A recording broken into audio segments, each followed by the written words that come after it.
നിക്കോ ഒരു 2 മിനിറ്റ് താസ്റ്റാ ഞാൻ ഇവിടെ പറഞ്ഞല്ലേ.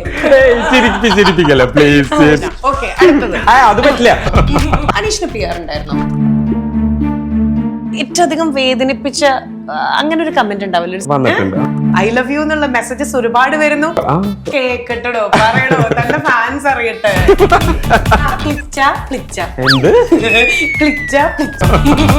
ബിഗ് ബോസ് ഹൗസില് ക്യാമറ ഓഫ് ആയി വിചാരിക്കും, ആദ്യം എന്ത് ചെയ്യും?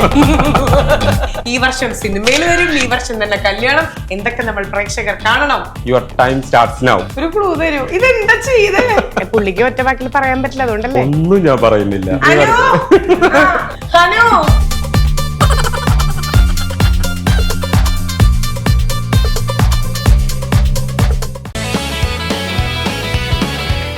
Welcome to white gold present sit up with Lakshmi Nakshatra powered by gulabi.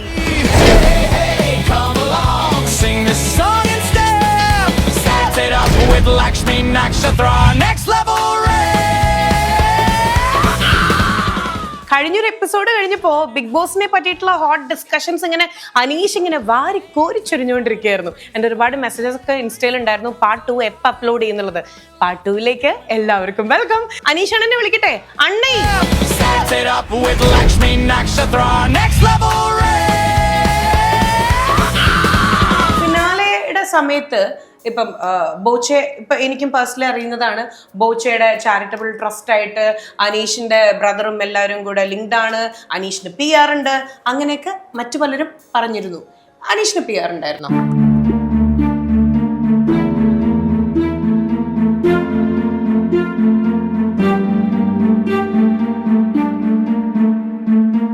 ഒരിക്കലും ഉണ്ടായിരുന്നില്ല. എനിക്ക് ഈ കാര്യത്തെ കുറിച്ച് ഞാൻ ബോധയുടെ അല്ലായിരുന്നു. നിങ്ങള് കാശ് എന്ന് പറഞ്ഞിട്ടുള്ള കാര്യം ഞാൻ ചെലവാക്കിയിട്ടേ ഇല്ല. കാരണം ഞാൻ പറഞ്ഞില്ല, 2 വർഷമായിട്ട് ഞാൻ വീട്ടിൽ വെറുതെ ഇരിക്കുകയാണ്. അപ്പൊ ഓരോ മാസത്തേക്കും ഇത്ര കാശ് ബഡ്ജറ്റില് മുന്നോട്ട് പോകുന്ന ഒരാളാണ്. എന്റെ ലക്ഷ്യം എന്ന് പറഞ്ഞാൽ എനിക്ക് ബിഗ് ബോസിൽ കയറണം. അതിന് അപ്പുറത്തേക്ക് ഈ സെലിബ്രിറ്റികളുടെ ഈ PR വർക്ക്, അല്ലെങ്കിൽ ഈ റോബോട്ടിക് PR പെയ്ഡ് PR അതിന്റെ കാര്യങ്ങളൊന്നും എനിക്ക് അറിയില്ലായിരുന്നു. എൻ്റെ ഒരു ഫോൺ ഞാനത് സ്വിച്ച് ഓഫ് ചെയ്ത് അവർക്ക് കൊടുക്കുന്നു. അതില് എൻ്റെ ഇൻസ്റ്റഗ്രാമോ അല്ലെങ്കിൽ യൂട്യൂബിന്റെ പാസ്വേഡോ അതുപോലും ഞാൻ എൻ്റെ അനിയന് പോലും കൊടുക്കുന്നില്ല. സ്വിച്ച് ഓഫ് ചെയ്യുന്നു, കടക്കുന്നു, അത്രയേ ഉള്ളൂ. ഒരു നയ പൈസ പോലും ഞാൻ PR-ന് വേണ്ടിയിട്ട് കൊടുക്കേ അല്ലെങ്കിൽ ഒന്നും ഞാൻ ചെയ്തിട്ടില്ല. പക്ഷെ ഈ ബിഗ് ബോസ് ഹൗസില് ഇപ്പൊ ഇനി അഗ്നിപരീക്ഷയിലേക്ക് ഇപ്പൊ പോവും കുറച്ച് പേര്, അതുപോലെ തന്നെ ഇനി കോമണേഴ്സ് ലിസ്റ്റിലും കുറച്ച് പേരുണ്ടായിരിക്കും. ബിഗ് ബോസും PR-ഉം നമുക്ക് ഹെൽപ്ഫുൾ ആണോ? ഇത് കണ്ടുകൊണ്ടിരിക്കുന്നവർക്ക് ഒരു ഗുണാവാൻ ഞാനൊരു കാര്യം പറയട്ടെ. ഇപ്പോ ഞാൻ തുടക്കത്തിലേ പറഞ്ഞു, ഈ ഷോ കൊണ്ട് എനിക്ക് മോണിറ്ററി ബെനിഫിറ്റ് കിട്ടിയെന്ന് പറഞ്ഞു. എൻ്റെ എൻ്റെ ലൈഫ് സെറ്റിലായി. പല സെലിബ്രിറ്റികളും 10 ലക്ഷം മാസം വരുമാനം കിട്ടുന്നുണ്ട്, വേറെ സോഴ്സുകളിലൂടെ വരുമാനം കിട്ടുന്നുണ്ടെങ്കിൽ 9 ലക്ഷവും PR-ന് വേണ്ടി മുടക്കുന്നവരായിരിക്കും. മനസ്സിലായോ? അങ്ങനെ കിട്ടിയിട്ട് എന്ത് ഗുണമുണ്ട്? അതുകൊണ്ട് തന്നെയാണ് അവർക്ക് പലപ്പോഴും അവർ പറയുന്നത് എനിക്കൊന്നുമില്ല, എനിക്ക് ദാരിദ്ര്യമാണെന്ന് പറഞ്ഞു നടക്കേണ്ട അവസ്ഥ വരുന്നത് അതുകൊണ്ടാണ്. കാരണം ഈ ഒരു പല കമന്റ് സെക്ഷനിലും നോക്കുകയാണെങ്കിൽ അവിടെ ഇങ്ങനെ ഒരാളെ ടാർഗറ്റ് ചെയ്ത് ചിലപ്പോൾ ഈ ഒരു സെലിബ്രിറ്റിക്ക് ചിലപ്പോൾ ഒരു അവരെക്കാൾ ഉയരത്തിൽ പോവും എന്ന് വിചാരിക്കുന്ന ആളുകളെ നശിപ്പിക്കാൻ വേണ്ടി കൊട്ടേഷൻ കൊടുക്കണ്ടേ? കൊട്ടേഷൻ കൊടുക്കണേല് നല്ല പൈസ ഇറക്കണ്ടേ? കൊട്ടേഷൻ കിട്ടിയിട്ടുണ്ടെന്നാണോ അനീഷ് പറയണത്? ആർക്ക്? അനീഷിന്. എനിക്ക് കുഴപ്പമൊന്നുമില്ല. എനിക്ക് പലപ്പോഴും പല നെഗറ്റീവ് കമന്റ്സ് വരുമ്പോഴും എനിക്ക് അതിന്റെ ഒരു സോഴ്സ് ഞാൻ ഇതിന്റെ ഉള്ളറകളിലേക്ക് പോയിട്ടുള്ള ഒരാളാണ്. അപ്പൊ എനിക്ക് മനസ്സിലായിട്ടുള്ള കാര്യം, ഇവരിങ്ങനെ കൊട്ടേഷൻ കൊടുക്കാണ്. സംടൈംസ് ഇവർക്ക് മാസത്തില്, അതായത് ഈ മാസത്തിൽ ഞാനിങ്ങനെ കുറച്ച് ഒന്ന് പൊന്തി വരുമ്പോൾ എന്നെ അടിച്ചിരുത്തി അല്ലെങ്കിൽ എന്നെ നശിപ്പിക്കാൻ വേണ്ടിയിട്ട് ഇവർക്ക് ഓരോ മാസം കൂടുതൽ ബഡ്ജറ്റ് കൊടുക്കേണ്ടി വരുന്ന അവസ്ഥ പോലും ഉണ്ടായിട്ടുണ്ട്. അതായത് ഓൺ സ്ക്രീനിൽ അനീഷിന്റെ പെർഫോമൻസ് കാണുന്ന ഓരോ വീക്ക് അതിനുശേഷം ബിഗ് ബോസിന് ശേഷവും ഉറപ്പായിട്ടും. കാരണം എങ്ങാനും ഞാൻ പൊന്തി വരികയാണെങ്കിൽ അവർക്ക് മുകളിലോട്ട് പോയിട്ടുണ്ടെങ്കിൽ അത് അവരെ സംബന്ധിച്ചിടത്തോളം അവരുടെ ലോങ് റണ്ണിന് ഓപ്പോസിറ്റ് നിൽക്കുന്ന ആളുകൾക്ക് അവരുടെ ലോങ് റണ്ണിന് അവർക്ക് ബുദ്ധിമുട്ടായിരിക്കും, അവരുടെ ഒരു ഈഗോ ഹേർട്ടാവും. അപ്പോൾ അതുകൊണ്ട് ചിലപ്പോൾ ഞാൻ എന്തെങ്കിലും എൻ്റെ ഒരു കാര്യങ്ങൾ ഈ മാസം പൊന്തി വരികയാണെങ്കിൽ കൂടുതൽ പൈസ അവർക്ക് കൊടുക്കേണ്ടി വരുന്നു. മനസ്സിലായോ? അപ്പോൾ അങ്ങനെയൊക്കെ ഉണ്ട്. ഞാൻ ഇതിനെക്കുറിച്ച് വെൽ സ്റ്റഡീഡ് ആയി PR വിശ്വസിക്കുന്നു. പിന്നെ PR ഹെൽപ്ഫുൾ ആണ് ബിഗ് ബോസിൽ കയറാൻ പോകുന്ന ഒരാൾക്ക്. PR ഈ കോമണേഴ്സിനെ സംബന്ധിച്ചിടത്തോളം PR കൊടുത്തു പോകുന്നതിനോട് എനിക്ക് ഒട്ടും യോജിപ്പില്ല. കാരണം അവര് ഉയർന്നു വരും. ഈ സെലിബ്രിറ്റികൾക്കാണ് ഈ പ്രശ്നമുള്ളത്. കാരണം അവരുടെ ഫെയിം നിലനിർത്താൻ വേണ്ടി ചിലപ്പോ ഞാൻ പറഞ്ഞല്ലോ 10 ലക്ഷത്തിൽ 9 ലക്ഷം അവർക്ക് PR കൊടുക്കേണ്ടി വരും. ഓക്കെ, അതവിടെ പോട്ടെ. ഇപ്പൊ എന്താണ് അവസ്ഥ? ഒരുപാട് ഇൻസ്റ്റാഗ്രാം ഒക്കെ ഇങ്ങനെ തിങ്ങി വിങ്ങി ഫോളോവേഴ്സ് കൂടുന്നു, യൂട്യൂബ് ചാനൽ സബ്സ്ക്രൈബേഴ്സ് കൂടുന്നു, ഒപ്പം ഐ ലവ് യു എന്നുള്ള മെസ്സേജസ് ഒരുപാട് വരുന്നു. എങ്ങനെയാണ്? ഒരുപാട് ആരാധകരൊക്കെ ഉണ്ടോ? പ്രണയാഭ്യർത്ഥനകൾ വന്നിട്ടുണ്ട്. സോ എന്താണ് ഇനി ഫ്യൂച്ചർ പ്ലാൻ? ഒന്ന് സെറ്റിൽ ആവണം അങ്ങനെയൊക്കെ ചിന്തിക്കണ്ടോ? ആഗ്രഹമുണ്ട്. കേക്കട്ടോ, പറയണോ, തന്റെ ഫാൻസ് അറിയട്ടെ. ഒരുപാട് ആഗ്രഹമുണ്ട് അങ്ങനെ. അതായത് ഒരു ഫേക്ക് ആവരുത്, അതാണ് എനിക്ക് ഏറ്റവും അതായത് എന്നെ ഞാനായിട്ട് ഉൾക്കൊള്ളാൻ പറ്റുന്ന, അല്ലെങ്കിൽ എനിക്കും അങ്ങോട്ട് മനസ്സ് തുറന്ന് സ്നേഹിക്കാൻ പറ്റുന്ന ഒരാൾ വരട്ടെ എന്നാണ് എൻ്റെ ഒരു ആഗ്രഹം. ഇപ്പൊ അങ്ങനെ പ്രപ്പോസൽസ് ഒക്കെ നോക്കുന്നുണ്ടോ? അതോ നോക്കുന്നുണ്ട്? അപ്പൊ എത്രയും പെട്ടെന്ന് നമുക്ക് അനീഷിന്റെ കല്യാണം എന്നുള്ള ഒരു ഗുഡ് ന്യൂസ് കൂടെ നമുക്ക് കേൾക്കാട്ടോ. എന്നാലും ലൈക്ക് ഈ പ്രപ്പോസൽസ് എന്ന് പറഞ്ഞപ്പോൾ എന്തൊക്കെയാ നമ്മുടെ കണ്ടീഷൻസ്? ഫേക്ക് ആവരുത്, പിന്നെ കണ്ടീഷൻസ് ഒന്നുമില്ല. നമ്മൾ ആഗ്രഹങ്ങൾ എന്ന് പറയാം.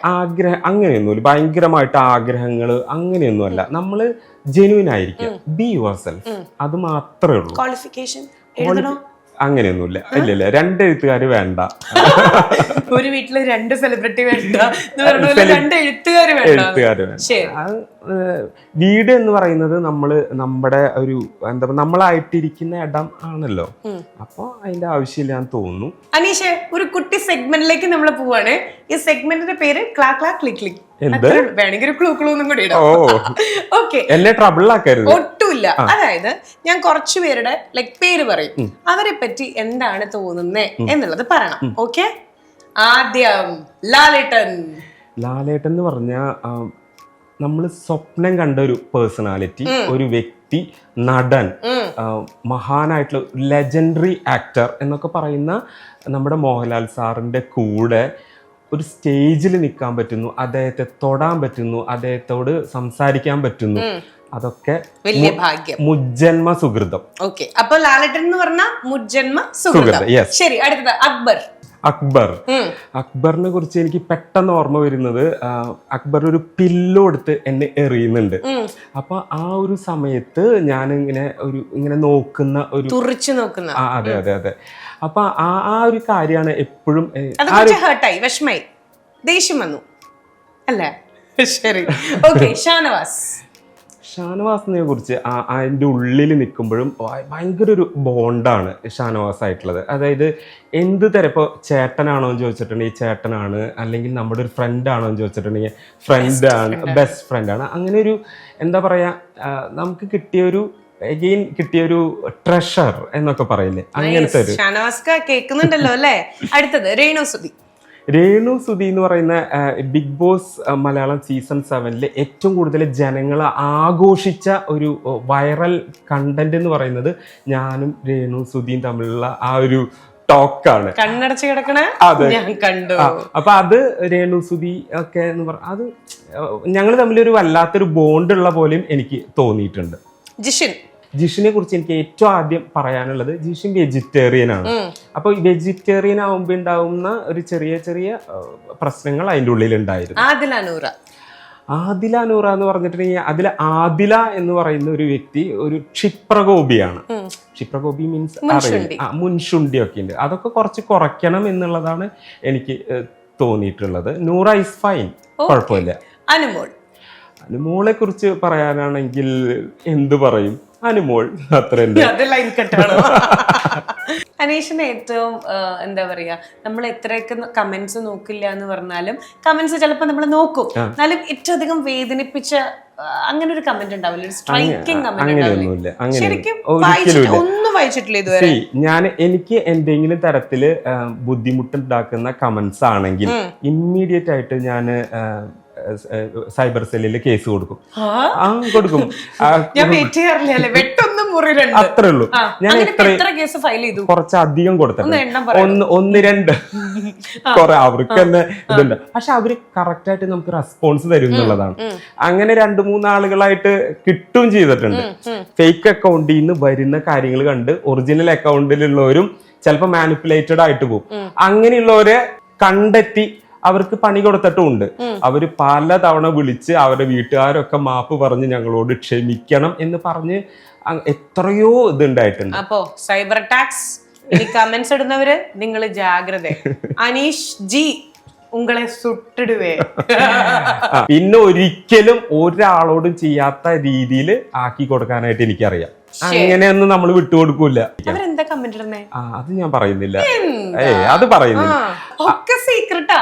അല്ല പറയുന്നില്ല. കമന്റ് കൂടെ കേട്ടാലല്ലേ ഞങ്ങൾക്കും പ്രേക്ഷകർക്കും രോക്ഷാകുലരാവാൻ പറ്റൂ. എന്ത് രോക്ഷാകുലർ? എന്ത് എന്താ മലയാളം ഒന്ന് പറഞ്ഞൊരു. രോഷം, രോഷാകുലർ. അല്ല ഞാൻ ചോദിക്കട്ടെ, എന്തൊക്കെ ചെയ്തു, എന്തൊക്കെ ആഗ്രഹങ്ങൾ സാധിച്ചു?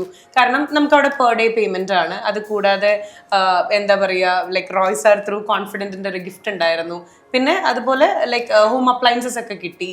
എന്തൊക്കെയാ ചെയ്ത്? അച്ഛനും അമ്മയ്ക്കും എന്തൊക്കെ ചെയ്തു കൊടുത്തു? അവര് ഭയങ്കര ഹാപ്പിയാണ്. കാരണം തിരിച്ചു വന്നെന്ന് ഇപ്പൊ അനിയന്റെ ബ്രദറിന്റെ അടുത്ത് പറഞ്ഞിട്ടുണ്ടാവില്ലേ, അമ്മയുടെ അടുത്ത് ഇന്നത് ഉണ്ടാക്കി തരുമോ, അല്ലെങ്കിൽ ഒന്ന് പറഞ്ഞു വെക്കുക, എന്ത് കഴിക്കാനായിരുന്നു ഏറ്റവും കൊതി? അയ്യോ, അത് ഞാൻ ഈ കാര്യത്തിന് സത്യം പറയുകയാണെങ്കിൽ പ്രേക്ഷകർ വിചാരിക്കും ഇത്രയ്ക്കോ എന്ന് വിചാരിക്കും. കാരണം ബിഗ് ബോസിന് ശേഷം കാലത്ത് 6 മണി തൊട്ട് എന്റെ വീടിന്റെ മുന്നിൽ ആളുകൾ വന്നിട്ട് എന്നോടുള്ള സ്നേഹം കൊണ്ടാണ് വീട്ടിലെത്തിയതിനു ശേഷം ശേഷം അത്രയും ഇപ്പൊ ഈ പറയുന്ന പോലെ പല സ്ഥലങ്ങളിൽ നിന്നും ഇപ്പോ ട്രിവാൻഡ്രം മുതല് നമ്മുടെ കാസർഗോഡ് വരെ ഇന്ത്യയുടെ വിവിധ ഭാഗങ്ങളിൽ നിന്നുള്ള ആളുകൾ നമ്മുടെ വീടിന്റെ മുന്നിലേക്ക് വന്ന് അവരോടുള്ള ഇഷ്ടമാണ്. അപ്പം നമുക്ക് നമ്മുടേതായിട്ടുള്ള കാര്യങ്ങൾ ചെയ്യാൻ പറ്റാത്ത അത്ര ബിസി ആയിരുന്നു. അപ്പൊ വരുന്നവര് മുഴുവൻ എന്നെ മാത്രല്ല എന്റെ ഫാദറിനെ ചോദിക്കുന്നു, എന്റെ അമ്മേനെ ചോദിക്കുന്നു, ഇഷ്ടം കൊണ്ടാണ്. അപ്പൊ അവർക്കും അതൊരു സന്തോഷം. അപ്പൊ അമ്മ പറയും, എടാ നിനക്കൊന്ന് നല്ലൊരു ഫുഡ് ഉണ്ടാക്കി തരാൻ പോലും എനിക്ക് പറ്റുന്നില്ല, ആളുകൾ എന്നെയും കൂടെ ചോദിക്കുന്നു എന്ന് പറഞ്ഞിട്ട് വരുന്ന എല്ലാവരും എൻ്റെ ഫാമിലി മെമ്പേഴ്സിനെ കാണണം, അവരുടെ കൂടെ സംസാരിക്കണം എന്നൊക്കെ പറഞ്ഞിട്ട്. അപ്പൊ കുറച്ച് നാള് കഴിഞ്ഞിട്ടാണ് എനിക്ക് ഭക്ഷണം എന്തായിരുന്നു അമ്മയുടെ പറഞ്ഞ ആദ്യം അമ്മ എനിക്ക് ഇത് ഉണ്ടാക്കി തരുമോ ചോദിച്ചാൽ അമ്മയുടെ കൈകൊണ്ട് സ്പെഷ്യൽ അമ്മ എന്തുണ്ടാക്കി തന്നാലും എനിക്ക് അത് സ്പെഷ്യലാണ്. എൻ്റെ ഏറ്റവും ഇഷ്ടപ്പെട്ട ഒരു അമ്മ ഉണ്ടാക്കി തരിക എന്ന് പറഞ്ഞിട്ടുണ്ടെങ്കിൽ ഒരു സലാഡാണ്. അതായത് മോര്, നമ്മുടെ തൃശ്ശൂര് ഇത് പറയല്ലേ മോര്, അതിൽ കുറച്ച് സവോളയൊക്കെ ഇട്ട് അരിഞ്ഞിട്ട് മുളക് ഉപ്പൊക്കെ ഇട്ട് ഇങ്ങനെ നന്നായിട്ട് ആ ഒരു മോരും വെള്ളം കുടിക്കുമ്പോൾ കിട്ടുന്ന ഒരു തൃപ്തി എനിക്ക് വേറെ ഒന്നിലും കിട്ടില്ല. അപ്പൊ ഞാൻ എവിടെ പോയി വന്നാലും കുറച്ച് ചൂടുള്ള ഒരു അവസരമൊക്കെ ആണെങ്കിൽ അത് വേണമെന്നാണ് പറയാ. അപ്പൊ അത് അമ്മ ഉണ്ടാക്കി തരുമ്പോൾ അത് അമ്മ ഉണ്ടാക്കി തന്നു. തിരിച്ച് അതായത് ഒരു ബിഗ് ബോസ് ഫെയിം അനീഷ് തിരിച്ച് വീട്ടിലെത്തിയപ്പോ നമുക്ക് കിട്ടിയ സമ്പാദ്യത്തിൽ നിന്നും അവർക്ക് വേണ്ടി ചെയ്തു കൊടുത്ത കാര്യങ്ങൾ എന്തൊക്കെയാ? ഇത് പറയുമ്പോ എനിക്ക് എൻ്റെ ഒരു ഫ്രണ്ടിന്റെ പേരും കൂടെ മെൻഷൻ ചെയ്യണം. ഈ 2 വർഷം ഞാൻ നിൽക്കുമ്പോ എന്റെ അതായത് ജോലി ഇല്ലാതെ ബിഗ് ബോസിലേക്കൊക്കെ പോവാൻ ട്രൈ ചെയ്യണ സമയത്ത് ലീവ് എടുത്ത് നിൽക്കണ സമയത്ത് കൂടെ പഠിച്ചിരുന്ന നിഖിൽ ലക്ഷ്മണൻ, അവനിപ്പോ അബുദാബിയിലാണ്. അപ്പൊ അവനോടും വളരെ കുറച്ച് ആളുകളോടാണ് നമ്മുടെ ഈ എന്നെ ഉറക്കാൻ ഞാൻ നന്നായി അല്ല, വളരെ കുറച്ച് ആളുകൾക്ക് മാത്രമേ നമ്മുടെ ഈ ലക്ഷ്യത്തെ കുറിച്ച് അറിയുള്ളൂ. ഒരു 1, 2, 3 പേർക്ക് മാത്രമേ അറിയുള്ളൂ. അപ്പൊ അതില് ഏറ്റവും കൂടുതൽ കട്ടക്ക് സപ്പോർട്ട് ചെയ്തതാണ് നിഖിൽ ലക്ഷ്മണൻ, എന്റെ ഫ്രണ്ട്. അപ്പോ അവൻ എന്നെ ഇടയ്ക്കിടയ്ക്ക് വിളിച്ചിട്ട് ചോദിക്കും, നിനക്ക് കാശിന്റെ ആവശ്യമുണ്ടോ എന്നെ കൂട്ടുകാരന്റെ നമ്പർ എനിക്കൊന്ന് തരുമോ? സാധാരണ എല്ലാവരും ആ മെസ്സേജ് തുറക്കുന്നില്ല, ആരെങ്കിലും പൈസ വെച്ചാ. അല്ല, അവൻ എന്നെ ഡെയിലി എന്ന രീതിയിൽ അവൻ എന്നെ വിളിക്കും. നിനക്ക് എന്തെങ്കിലും നിന്റെ ആഗ്രഹത്തിന്റെ പുറകെ നിനക്ക് എന്തെങ്കിലും തരത്തിലുള്ള ഫിനാൻഷ്യൽ ലക്ഷ്മണൻ ആ ലക്ഷ്യത്തിലുള്ളതുകൊണ്ടാണ് നിങ്ങൾക്ക് ഇത്രയും ഒരു തുറന്ന. ഞാൻ ബിഗ് ബോസിലും പറഞ്ഞിട്ടുണ്ട്. ഇപ്പോഴും സ്റ്റിൽ ഞങ്ങള് ഫാമിലി പരമായിട്ട് ഇപ്പൊ അവന് വൈഫ്, കുട്ടി, അവന്റെ അച്ഛൻ, അമ്മ അവരൊക്കെ ആയിട്ട് നമ്മൾ അത്രമാത്രം ബോണ്ടഡ് ആണ്. അപ്പൊ അവനിൽ നിന്ന് കുറച്ചൊക്കെ പൈസ നമ്മൾ കടം വാങ്ങിച്ചിരുന്നു. 2 വർഷക്കാലം എന്ന് പറയുമ്പോ റോൾ ചെയ്യാൻ. അതെ, ആ ഒരു എമൗണ്ട് ആദ്യമായിട്ട് ഞാൻ കൊടുത്തു തീർത്തു അത് എന്നുള്ളതാണ്. പലിശ സഹിതം. പലിശ വെറുതെ പറഞ്ഞതാ. എപ്പോഴും ആ സമയത്തും ഞാൻ കൊടുക്കുന്ന സമയത്തും അവനോട് പറഞ്ഞത്, എടാ ഇപ്പൊ എനിക്ക് വേണ്ട, ഇങ്ങനെ ഒരു ഫ്രണ്ടിന് കിട്ടാൻ ഞാൻ നമ്പർ ഞാൻ ഇവിടെ ജിപേ എന്നും പറഞ്ഞിട്ട് ഇവിടെ നമ്പർ ഒന്ന് കൊടുത്തോട്ടെ, വാട്സ്ആപ്പ് നമ്പർ. അപ്പൊ അവൻ അല്ല കാര്യമായിട്ട് പറഞ്ഞു, അവൻ അങ്ങനെ പറഞ്ഞതാണ്, എടാ ഇപ്പൊ വേണ്ട. അല്ലെങ്കിലും ഈ LAKS ലക്ഷ് അതുള്ള പേരുകളൊക്കെ ഭയങ്കര നല്ല ഓപ്പൺ ഹാർട്ടഡ് ആയിരിക്കും. അത് ലക്ഷ്മിയിലത്തെ എല്ലൊക്കെ. അപ്പൊ അങ്ങനെ പിന്നെ അത് കൂടാതെ എനിക്ക് ഡ്രസ്സൊക്കെ തന്ന കോടന്നൂരത്തെ ഒരു സിമോണ എന്ന് പറഞ്ഞ ഒരു ഷോപ്പിൽ നിന്നാണ് ഡ്രസ്സൊക്കെ എനിക്ക് അയക്കുണ്ടായിരുന്നത്. അപ്പൊ അവർക്ക് കൊടുക്കാനുള്ള കാശൊക്കെ കൊടുത്തു. അങ്ങനെ കൊളാബ് അല്ലായിരുന്നു അല്ല, എന്നിട്ടും ആ ബ്രാൻഡിന്റെ പേര് പറഞ്ഞത് കേട്ടോ. ഇതാണ് അനീഷിന്റെ തൃശ്ശൂർക്കാരന്റെ മനസ്സ്. പിന്നെ നമുക്ക് സിമോണയില് ലേഡീസ് വെയർ ഉണ്ടോ? ഉണ്ട്, ഞാൻ വരാം. കുറുക്കൻ ചെരിഞ്ഞ് ഇത്ര ദൂരല്ലേ ഉള്ളൂ. സിമോണ ഞാൻ വരാട്ടോ. അപ്പൊ അങ്ങനെ അവൻ എന്റെ ക്ലാസ്മേറ്റും കൂടിയായിരുന്നു, ജിയോ എന്നാണ് പേര്. അപ്പൊ അത് കൊടുത്തു. പിന്നെ നമുക്ക് ഉണ്ടായിരുന്ന കടങ്ങളൊക്കെ ഞാൻ വീട്ടി. അപ്പൊ നമ്മളൊന്ന് റിലാക്സ്ഡ് ആയി. പിന്നെയാണ് ബാക്കിയുള്ള കാര്യങ്ങളെ കുറിച്ചൊക്കെ ചിന്തിച്ചത്. പിന്നെ അപ്പച്ചനും അമ്മച്ചിക്കും അനിയനൊക്കെ വേണ്ട, അവർക്ക് വേണ്ട കാര്യങ്ങളൊക്കെ ചെയ്തു കൊടുത്തു എന്നുള്ള ഒരു ചാരിതാർത്ഥ്യമുണ്ട്.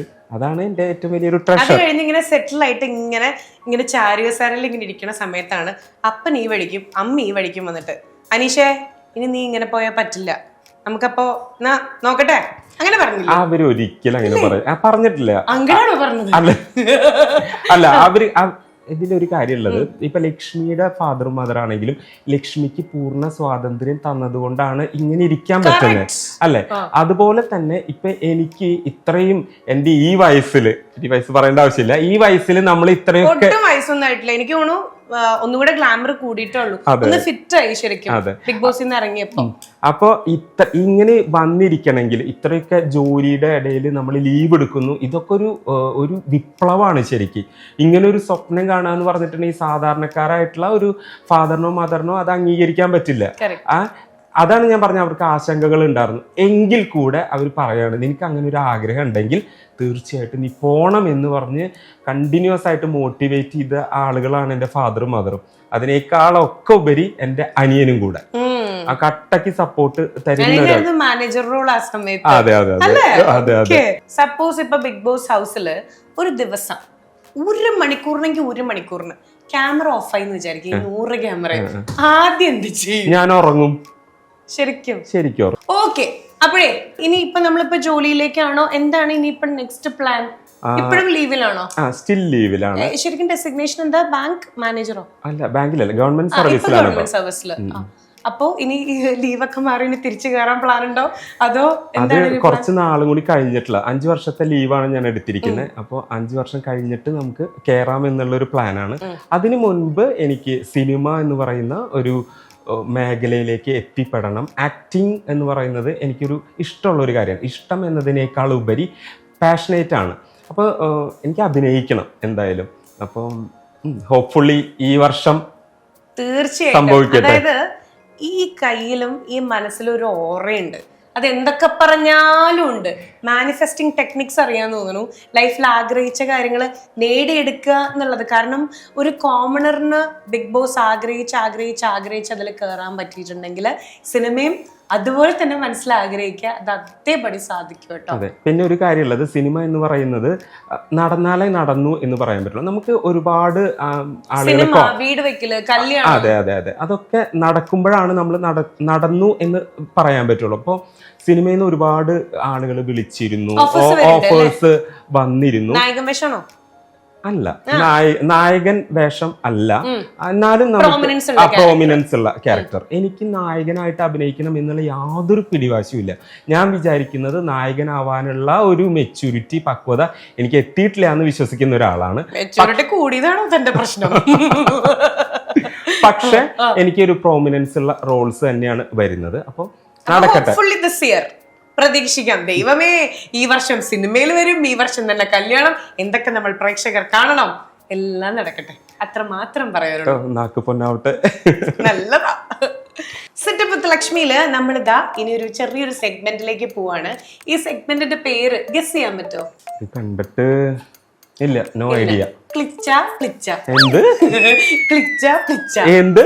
ക്ലിച്ച പ്ലിച്ച. ഓ, നന്നായി, വളരെ അടിപൊളി. അതെ, നമ്മളത് ലൈക് ക്ലിക്ക് ചെയ്യില്ലേ നമ്മള് ഫോട്ടോസ് ഒക്കെ, അങ്ങനെ നമ്മുടെ തന്നെ മുഖം കണ്ടിട്ട് വേണം. ഹായ്, നമുക്കൊരു സെൽഫി എടുക്കാം. തീർച്ചയായിട്ടും. ഹായ്, ഞാൻ കാണാൻ ലുക്ക് ഉണ്ടല്ലോ. പിന്നെ അല്ല, അപ്പോഴേ ഈ ക്ലിച്ച പ്ലിച്ച എന്ന് പറയുന്നത് നമ്മളിങ്ങനെ ക്ലിക്ക് ചെയ്യുന്ന പോലെ വീഡിയോ ഫോട്ടോ എന്തെങ്കിലും എടുത്തിട്ട് സെൽഫി മോഡിൽ വെച്ചിട്ട് നമ്മൾ ചെയ്യേണ്ടത് എന്താന്ന് പറഞ്ഞാ ഇങ്ങനെ നോക്കിട്ട് കറക്റ്റ് എവിടെ എവിടെ കാണാനില്ലല്ലോ, ഇങ്ങനെ ഇടണം. മനസ്സിലായില്ലേ? കറക്റ്റ് ഇതിനുള്ളിൽ ഇടണം. സ്റ്റിക്കിന്റെ ടോപ്പിൽ പിടിച്ചിട്ട് നമ്മള് മനസ്സിലായോ? ഇങ്ങനെ വേണം ഇടാനായിട്ട്. അപ്പൊ ആദ്യം അനീഷ സ്റ്റാർട്ട് ചെയ്യില്ലേ? സ്റ്റാർട്ട് ചെയ്യാം. യെസ്, 1 മിനിറ്റില് എത്ര എണ്ണം ഇടാൻ പറ്റുന്നത്? കാരണം അടുത്ത കോമ്പറ്റീറ്റർ ഞാനുണ്ടല്ലോ. റെഡി? ഞാൻ ആദ്യം ചെയ്യണം അല്ലേ? അതല്ലേ, വീട്ടില് വരുന്ന അതിഥിക്കാണ് ഞാൻ പ്രയോറിറ്റി കൊടുക്കുക. ഞാൻ തോറ്റു തരും. ഓ, അങ്ങനെ. അപ്പൊ നമ്മളിതേ സ്റ്റാർട്ട് ചെയ്യാൻ വേണ്ടി പോവാണ്. ടോപ്പില് ജസ്റ്റ് പിടിക്കാൻ പാടുള്ളൂ. ഓക്കെ, സ്റ്റാർട്ട് ചെയ്യാം. ബോട്ടിൽ തുടരുതേ. So your time starts now. കുറച്ച് ടഫായിട്ടുള്ള. അയ്യോ, എന്തെങ്കിലും മെമ്മറീസ് ഓർമ്മ വരുന്നുണ്ടോ? ബിഗ് ബോസിൽ ഉണ്ടായിരുന്നപ്പോ ഇതുപോലത്തെ ഒരുപാട് ടാസ്ക് ചെയ്തതാണ്. അപ്പോ ഇതിനങ്ങാപ്പുറം കേറി കടന്നവനാണ്. പക്ഷെ ഇത് ഇത്ര ടഫ്. അതാണ് ഈ ബിഗ് ബോസ് ഫെയിമിന് ഇതൊക്കെ സിമ്പിൾ ടാസ്ക് ഒന്നും പറ്റില്ലായിരിക്കും. കുപ്പിയിൽ തൊട്ട അപ്പൊ ഫോളോ ഔട്ടോ. കുപ്പിയിൽ തൊട്ടിട്ട് ഇഷ്ടമാണോ അനീഷിന്? അല്ല, എന്താ? കുപ്പിക്ക് അഗെയിൻസ്റ്റ് ആണ് ഞാൻ. വാട്ടർ ബോട്ടിൽ ഉപയോഗിക്കാറില്ലേ? ആ കുപ്പിയാണോ ഉദ്ദേശിച്ചത്? നമ്മളിപ്പോഴും ഹൈഡ്രേറ്റഡ് ആയിട്ടിരിക്കണ്ടേ? അമ്മ മോരുവെള്ളം ഉണ്ടാക്കി തരാറില്ലേ? ഹലോ, ബോട്ടില് തൊടുന്നതൊക്കെ ഫൗളാ. ഇതുവരെ തൊട്ടിട്ടില്ല, ഒരെണ്ണം തൊടാൻ പോയിട്ടില്ല. ഗുഡ്, ട്രാക്ക് പിടിച്ചു കേട്ടോ എന്റെ അമ്മ. ഇല്ല ഇല്ല ഇല്ല ഇല്ല ഇല്ല ഇല്ല ഇല്ല ഇല്ല ഇല്ല ഇല്ല. ഓക്കേ, എത്ര ഇട്ടു നോക്കട്ടെ. 1, 2, 3, 4. ഇതില് ഇവിടുത്തെ ജൂറീസ് പറയുന്നുണ്ട് 2 എണ്ണം കള്ളത്തരം കാണിച്ചിട്ടുണ്ട് എന്നുള്ളത്. ഓക്കെ, ശരി. പക്ഷെ ആ കള്ളത്തരം ഞാൻ കണ്ടിട്ടില്ല. ഇനി പേടിക്കണ്ട, ഞാൻ 4 എണ്ണം പോയിട്ട് ഒരെണ്ണം ഇട്ടാ എന്റെ ഭാഗ്യം. അല്ല, ട്രൈ ചെയ്യാം. ഓക്കെ, ഞാനൊരു കോമണർ ആണ്. ശരി, ഞാനപ്പോ ബിഗ് ബോസ് ഹൗസിലേക്ക് എൻട്രി ചെയ്യാൻ കണ്ടാലും പറയും ചെയ്യും. ഇനി ഇങ്ങോട്ട് നോക്കരുത് ലക്ഷ്മി. ഓക്കെ അല്ലേ? ഓ, ഇയാള് ഭയങ്കര സ്ട്രിക്റ്റ് റൂൾസ് ആട്ടോ. ഭയങ്കര നോക്കില്ലല്ലോ, നോക്കരുത്. വെറുതെ ഇയാളെ പറ്റി ഭാഗ്യല്ലോ അങ്ങനെ പറഞ്ഞു. നോക്കരുത്. ഇല്ല. ശരി, okay. Your time starts now.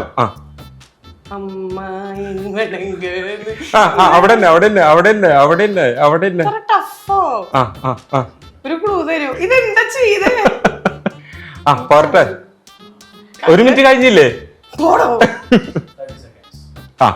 ഒന്ന് സഹായിക്കുക. പെൺകുട്ടിയുടെ കയ്യില്ലേ, ഒന്ന് എടുത്തൊന്ന് അങ്ങോട്ട്. അയ്യോ, ഒരു ഇത്തിരി മനുഷ്യത്വം. നമ്മളെ നെയ്ബേഴ്സ് അല്ലേ? എന്റെ കയ്യിൽ നിന്ന് പിടിച്ചൊന്ന് അവിടെ പൊസിഷനിലേക്ക് ബാക്കിലോട്ട്. ഒന്ന് അത് ഫ്രണ്ടിലോട്ടാണ്, അതിന്റെ ഓപ്പോസിറ്റ്. പോരട്ടെ. ഇതെന്താണ് ചെയ്യുന്നത്? പോയി. ഫൗൾ. ഒന്ന് ഇട്ട് ട്രൈ ചെയ്ത് നോക്കട്ടെ. ചെയ്തോ, കുഴപ്പമില്ല. എന്തായാലും തോറ്റു കഴിഞ്ഞു. ഓക്കെ, എളുപ്പമല്ല കേട്ടോ. സീരിയസ്ലി സെയിം, എളുപ്പമല്ല. ഞാനിത് അഭിനയിച്ചതല്ല. എനിക്ക് വേണമെങ്കിൽ ഒരെണ്ണമെങ്കിലും ഇടായിരുന്നല്ലോ, അഭിമാന പ്രശ്നമായിട്ട്. ഇതിൽ 4 എണ്ണമാണ് അനീഷ് ഇട്ടത്. അടിപൊളി man, super. Thank you so much. ഒരെണ്ണം കൂടി ഇടണോ? ഒരു 8 എണ്ണം? ഇനി വേണ്ട, എന്തായാലും വിജയിച്ചു കഴിഞ്ഞല്ലേ. Thank you. ലക്ഷ്മി നക്ഷത്രത്തെ കുറിച്ച് എന്താ പറയാനുള്ളത്? ഇപ്പൊ കേക്കാം. ഞാനിപ്പോ ഇവിടെ നിന്ന് ഓടിക്കുന്നു. അങ്ങനെയല്ല, ഭയങ്കര വാക്ചാതുര്യാണ്. അല്ല, ഞാൻ കാണുമ്പോ ലക്ഷ്മി ആയിരുന്നു, ഓൺലി ലക്ഷ്മി. ഇപ്പൊ ലക്ഷ്മി കൃഷ്ണനായിരുന്നു. അതെ, ലക്ഷ്മി ഉണ്ണികൃഷ്ണനായിരുന്നു. ഇപ്പോ ലക്ഷ്മി നക്ഷത്രയായിരിക്കുന്നു. അപ്പൊ അതൊരു ഗ്രാഫ് എന്ന് പറയുന്നത് വളരെ പോസിറ്റീവായിട്ട് പോയിക്കൊണ്ടിരിക്കുകയാണ്. സോ എന്റെ ഭാഗത്തുനിന്ന് ഒരു സ്പെഷ്യൽ കൺഗ്രാറ്റുലേഷൻസ്. എന്തായാലും തിരിച്ചു മനീഷ് ബിഗ് ബോസ് കഴിഞ്ഞ് വന്നിട്ട് ഞാൻ ഫസ്റ്റ് വിളിച്ചിട്ട് പറഞ്ഞത് so much happy for you, so much proud. കാരണം അത്രയും ലൈഫിൽ എന്തെങ്കിലുമൊക്കെ ആവാനായിട്ട് ഒരുപാട് ഹാർഡ് വർക്ക് ചെയ്തിട്ടുള്ളതാ. പനീഷ് ആഗ്രഹിച്ചു, മാനിഫെസ്റ്റ് ചെയ്തു, ആ ലക്ഷ്യത്തിലേക്ക് എത്തി.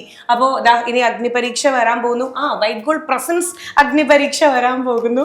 സോ എന്താണ് ഇതുപോലെ ആഗ്രഹിക്കുന്ന ഒരുപാട്, എനിക്ക് തോന്നുന്നു വൈറ്റ് ഗോൾഡ് ഇത്തവണ മെയിൻ ബ്രാൻഡിങ്ങും കൂടെ ചെയ്യണോണ്ട് ഞാനൊക്കെ വിചാരിച്ച ബിഗ് ബോസിൽ കയറാൻ പറ്റുമെന്ന് വിചാരിച്ചിട്ട് ഒരുപാട് മെസ്സേജസ് എനിക്ക് തന്നെ ഇൻസ്റ്റയിൽ വരുന്നുണ്ട്. സോ ആസ് ഒരു ബിഗ് ബോസ് കണ്ടസ്റ്റന്റ് അല്ലെങ്കിൽ പീപ്പിൾസ് വിന്നർ എന്നുള്ള രീതിയിൽ എന്താണ് അവരുടെ അടുത്ത് പറയാനുള്ളത്? അവർക്ക് എല്ലാവർക്കും ഒരു വലിയൊരു ഓൾ ദ ബെസ്റ്റ് ആണ് കൊടുക്കുന്നത്. കാരണം ഒരു സാധാരണക്കാരനായിട്ട് നിന്നിട്ട് ഇത്രയും ലെവലിൽ ഹയർ ലെവലിൽ ചിന്തിക്കുക എന്നത് തന്നെ ഒരു വലിയൊരു കാര്യമാണ്. അവർ ഓൾറെഡി ചിന്തിച്ചു കഴിഞ്ഞു, അതുകൊണ്ട് ഇതിലേക്ക് അപ്ലൈ ചെയ്ത് കഴിഞ്ഞു. ഇനി എന്തായാലും നിങ്ങൾക്ക് കിട്ടും എന്നുള്ളതാണ് എനിക്ക് പറയാനുള്ളത്. ഒരു ജീവിതത്തിൽ ഒരു സമയത്ത് പോലും നിങ്ങൾ തളരരുത്. ഒരിക്കലും ഒരു ടിപ്സും ഇല്ല. അവിടെ പോയിട്ട് അവിടെയുള്ള ആളുകളുമായിട്ട് ജെല്ലാവുക, എത്രയും പെട്ടെന്ന് അവരായിട്ട് കമ്മ്യൂണിക്കേറ്റ് ചെയ്ത് മുന്നോട്ട് പോവുക.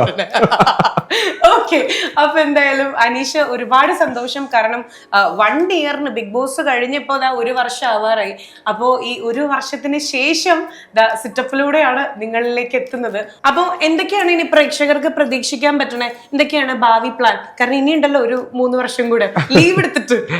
ഓൾറെഡി എൻ്റെ പേരിൽ 2 പുസ്തകം പുറത്തിറങ്ങിക്കഴിഞ്ഞു. എന്നേരം തുഴഞ്ഞ് എന്ന പുസ്തകം, അതുപോലെ തന്നെ മാതൃഭൂമി ബുക്സ് പ്രസിദ്ധീകരിച്ച കതിരാളൻ.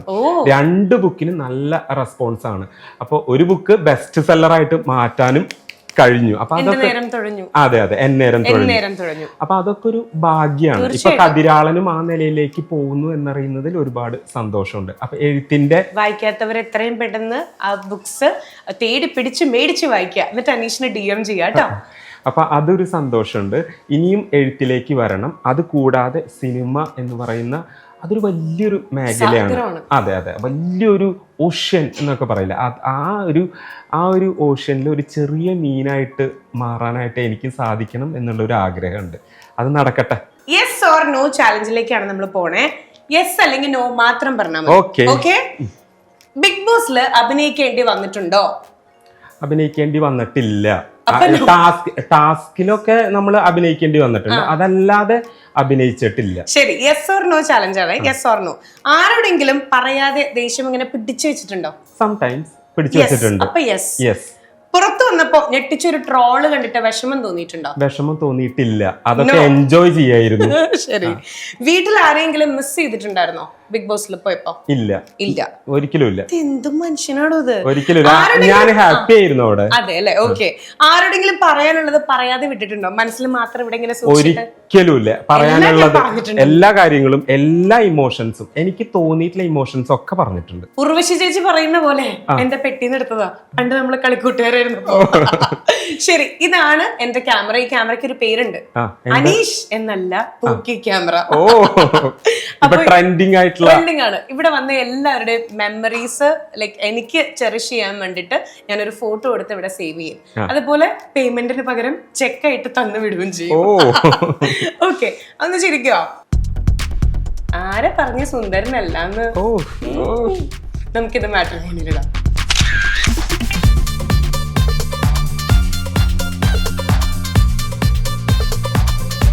എന്റെ പൂക്കി ക്യാമറ ഉണ്ടോ? കൊള്ളാലോ, എന്റെ ചിരി നൈസ് അല്ലേ? Thank you. ഇതിലൊരു കോപ്പി എനിക്കും ഒരു കോപ്പി അനീഷിനും. Thank you so much. Thank you so much. Yes, ഇനി നമ്മൾ ഒരുമിച്ച്.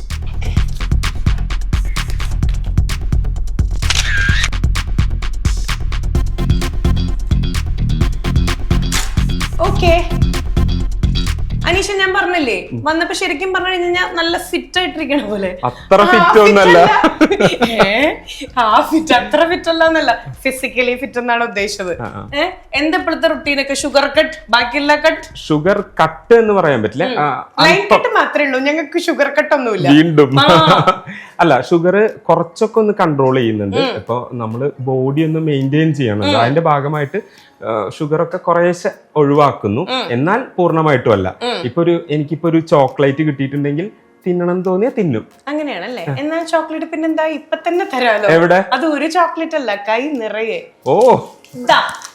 എവിടെ? ഷുഗർ ഫിൽസിന്റെ ഒരു ഹാമ്പർ ആണ്. Thank you so much.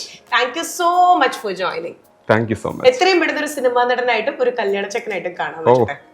അപ്പൊ എനിക്കും ഒരുപാട് സന്തോഷം. ഇത്രയധികം ചോക്ലേറ്റ്സ്, ഇത് ഫുള്ള് ഞാൻ തിന്നണം. പിന്നെ താങ്ക് യു. എല്ലാം ഞാൻ തന്നെ തിന്നുന്നതായിരിക്കും. എങ്ങനെയുണ്ടായിരുന്നു അനീഷ നമ്മുടെ സെറ്റപ്പിൽ വന്നിട്ടുള്ള എക്സ്പീരിയൻസ്? അത് ഒരു 1.5 എക്സ്പീരിയൻസ് ആയിരുന്നു. കുറേ എന്താ പറയാ, ഏഷ്യാനെറ്റിന് ആ ഷോ കഴിഞ്ഞപ്പോൾ ഒരു ഇന്റർവ്യൂ കൊടുത്തിരുന്നു. അത് ആ ഷോയുടെ ഭാഗമായിട്ട് കൊടുക്കുന്നതാണ്. അതെ, നിർബന്ധമായിട്ട് കൊടുക്കേണ്ട ഒരു ഇന്റർവ്യൂ ആണ്. അതിനുശേഷം ഒരുപാട് ആളുകൾ ഒരു ദിവസം ചിലപ്പോൾ ഒരു 10-15 കോളുകൾ വരുന്നുണ്ടായിരുന്നു, ഇന്റർവ്യൂ വേണം എന്ന് പറഞ്ഞിട്ട്. അപ്പോഴൊന്നും കൊടുത്തില്ല. പക്ഷെ ലക്ഷ്മി എന്ന് പറയുന്നത് എൻ്റെ ഏറ്റവും ചെറുപ്പകാലത്ത് നമ്മൾ അറിയുന്നതാണ്. ഇപ്പൊ ഞാൻ ഇവിടെ വന്നു, ഒരുപാട് ഹാപ്പിയാണ്. അപ്പൊ നമ്മുടെ ഒരു ഫ്രണ്ട്ഷിപ്പ് ഇനി തുടർന്നും മുന്നോട്ട് പോട്ടെ. അത് കൂടാതെ ഇത്ര നാളെ എന്നെ ലക്ഷ്മി സപ്പോർട്ട് ചെയ്തുകൊണ്ടേയിരുന്നു. ഫ്രം എൻ്റെ 18ാമത്തെ വയസ്സ് മുതൽ ലക്ഷ്മി എന്നെ സപ്പോർട്ട് ചെയ്ത് ഈ നിമിഷം വരെ ലക്ഷ്മി എന്നെ സപ്പോർട്ട് ചെയ്തുകൊണ്ടിരിക്കുന്നു. ഒരുപാട് ഇറങ്ങിയ സമയത്തെ അനീഷിന് പല കാര്യങ്ങളും അറിയണ്ടായിരുന്നില്ല. എങ്ങനെ സംസാരിക്കണം, എങ്ങനെ ഹാൻഡിൽ ചെയ്യണം ആൾക്കാരെ, ഒരു പ്രോഗ്രാം, ഒരു ഇനോഗ്രേഷൻ എൻക്വയറി വന്ന് എങ്ങനെ ഡീൽ ചെയ്യണം, അപ്പോഴൊക്കെ ടെൻഷനായിട്ട് വിളിക്കും. ഇപ്പൊ എങ്ങനെയുണ്ട്? ഇപ്പൊ മോൾഡായോ? ഏറെക്കുറെ 100% അല്ല, ഏറെക്കുറെ. അപ്പം ഒരു ട്രൂ ഫ്രണ്ട് എന്ന രീതിയിൽ ഇനിയും നമുക്ക് മുന്നോട്ട് പോകാം. ഫോറെവർ. ഓക്കെ, അപ്പൊ thank you so much. Thank U. അപ്പൊ ഞങ്ങൾ ഇതാ വൈൻഡപ്പ് ചെയ്യാൻ വേണ്ടി പോവാണ്. ഒരുപാട് വിശേഷങ്ങളുമായിട്ട് നമുക്ക് വീണ്ടും വരാം. അതുവരെ കാത്തിരിക്കുക. എന്റെ ഷോന്റെ പേര് എങ്ങനെയുണ്ട്? അടിപൊളി. So we are saying bye from white gold presence. പേര് പറഞ്ഞേ, sit up with Lakshmi Nakshatra. Bye bye. Come along, sing this song and step it up with Lakshmi Nakshatra. Next level